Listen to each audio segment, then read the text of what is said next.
আপনারা দেখতে পাচ্ছেন ইতিমধ্যে আমরা শুট শেষে বাড়ি ফিরতেছিলাম। তো দেখেন গাইস রাস্তার অবস্থা, এটা হচ্ছে হালুয়াঘাট থানা বাগাইতলা বাজার থেকে একটু পশ্চিম দিকে বেতকুড়ি গ্রামে। দেখেন অবস্থা গাইস, আমরা যাচ্ছিলাম যাওয়ার যে রাস্তাটুকু এইটুকু ভালো করে নাই গিয়া।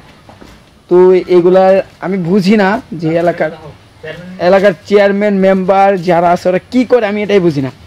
দেখেন গাইস অবস্থা রাস্তার, এদিক দিয়ে মানে হাঁটা চলাই অসম্ভব হয়ে যেতেছে। তো আমি বুঝতেছি না যে এদিক দিয়ে গাড়িগুলো কীভাবে আসা যাওয়া করে। দেখেন দেখেন এদের মানে এদের যারা এই যে রাজনীতিবিদ আছে এমপি মন্ত্রী ওদেরকে কী করা উচিত। এই দেখেন গাইস সাইকেলে নিয়ে আসবো এটাও পারতেছে না ওরা। তো এইগুলা মানে কি করা উচিত ওকে কি নেক্সট টাইমে ভোট দেওয়া উচিত, এটা আপনারা কমেন্টে জানাবেন। হ্যাঁ দেখেন অবস্থা গাইস। ভাইয়া বলেন তো এই রাস্তাগুলো আপনার কেমন লাগতেছে? হ্যাঁ বলেন। এই এগুলা এই চেয়ারম্যান মেম্বার করে আপনার কি করা উচিত নেক্সট টাইমে কি এদেরকে?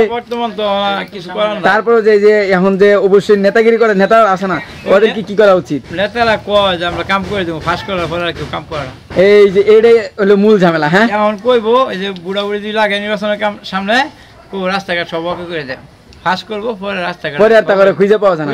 তো যাই হোক আপনারা ভোট দেন কে লাগি আমি না পারে দেন লাগে কয় দিব আশ্বাস দেয় পরে আর খবর চায় না। ভোট দেয়া হুদে জয়লাভ করে দেন, ভোট দিয়ে একটা অধিকার না দিলেও খারাপ দেয়। হ্যাঁ অবশ্যই, যেহেতু এটা একটা রাজনৈতিক প্রতিষ্ঠান। আচ্ছা ওনার কথাই আমরা বুঝতে পারলাম কি গাইস যে মানে ওনারা যে এমপি মন্ত্রীরা আছেন বা যে মেম্বাররা আছেন তারা আশ্বাস দেয় যে এই নির্বাচনের পর এটা করবো ওটা করবো বা এটা করে দিব ওটা করে দিব সব কিছু করে দেবো, কিন্তু ওরা মানে কথা দিয়ে কথা রাখে না, এরকম আর কি এই ভাইয়ের কাছ থেকে আমরা জানতে পারলাম।